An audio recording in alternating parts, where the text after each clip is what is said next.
Olá, a segunda retrospectiva de 2012 do Interesse Público começa agora. Você vai ver reportagens e entrevistas sobre a atuação do Ministério Público Federal ao longo do ano na defesa dos direitos do cidadão, do consumidor, da mulher e do patrimônio histórico e cultural. Veja os destaques. Em ano de eleições para novos prefeitos e vereadores, a atuação do Ministério Público Eleitoral com a aplicação pela primeira vez da Lei da Ficha Limpa. Luta pelos direitos das mulheres. MPF enfrenta a polêmica dos fetos anencéfalos e defende liberdade de escolha para grávidas que queiram interromper a gestação. Acessibilidade, direito à alimentação e à água encanada. O trabalho do Ministério Público Federal em defesa dos direitos do cidadão.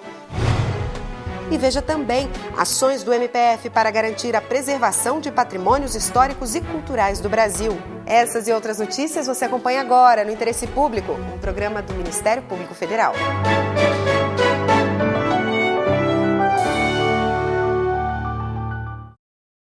O Ministério Público Federal tem funções eleitorais para assegurar que as eleições transcorram de forma íntegra, idônea e transparente. O objetivo é garantir o pleno funcionamento da democracia. 2012 foi o ano em que a Lei da Ficha Limpa foi colocada em prática pela primeira vez no Brasil. Acompanhe a atuação do Ministério Público Eleitoral antes e depois da votação que escolheu novos prefeitos e vereadores.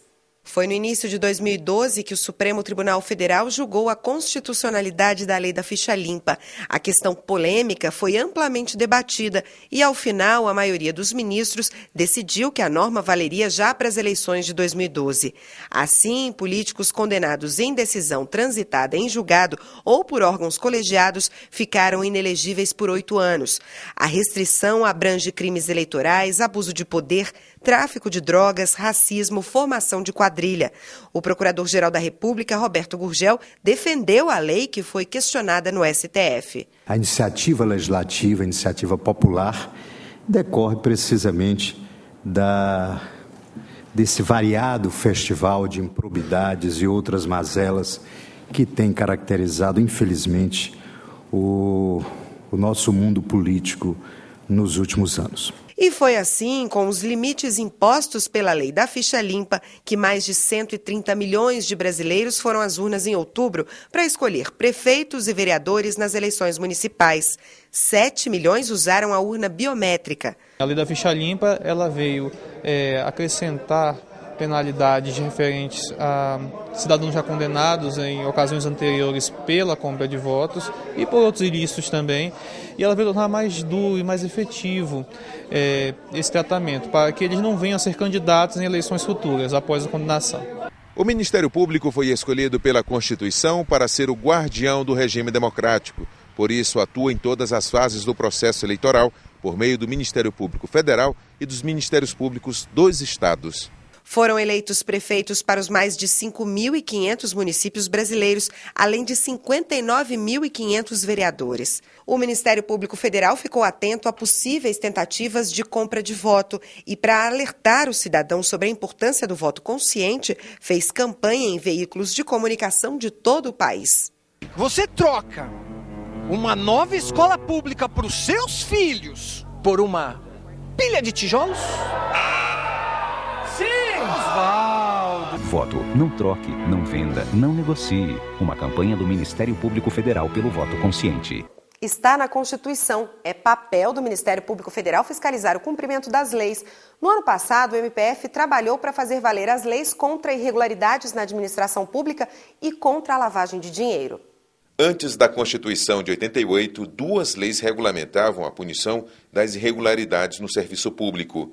Em 92, começou a vigorar uma nova lei, específica e abrangente, para combater com mais eficiência a improbidade administrativa. A nova lei ela tem 3 artigos dedicados a explicitar atos de improbidade administrativa. Então, no artigo 9º, nós temos atos de improbidade administrativa que importam enriquecimento ilícito por parte do servidor. No artigo 10º da lei, nós temos atos de improbidade administrativa que impliquem em prejuízo ao erário.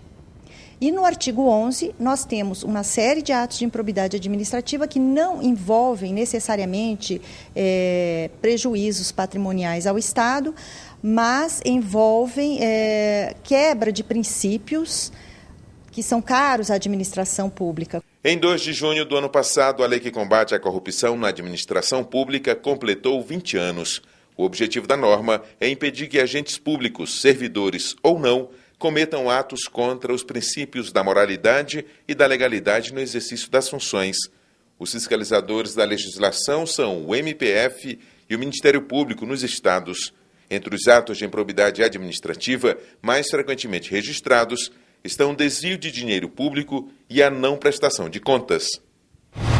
Já a lei contra a lavagem de dinheiro está em vigor desde 1998, mas enquadrava apenas recursos com origem no tráfico de armas e drogas, além de crimes contra a administração pública ou terrorismo. Por isso, apesar de muitos casos se tornarem públicos por apresentarem provas de ilegalidade, não havia uma forma adequada de puni-los. Mas desde o dia 9 de julho deste ano, a legislação foi reformada e endurecida.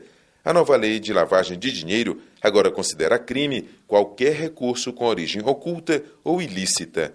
As multas aplicadas a condenados chegavam a um valor máximo de R$200 mil e agora podem atingir 20 milhões. O que nós temos notícia é do uso da nova lei agora para promover o arresto de bens, né, que não necessariamente são a atividade ilícita do investigado. O arresto ele foi feito para assegurar uma eventual indenização ao final da ação penal. E isso é uma inovação, de fato, porque antigamente havia a previsão do sequestro, que era destinada à apreensão, à retenção, à constrição dos bens diretamente relacionados com a atividade ilícita. No próximo bloco, a luta do MPF em defesa dos direitos das mulheres e as ações para preservar patrimônios históricos e culturais do Brasil. Daqui a pouco.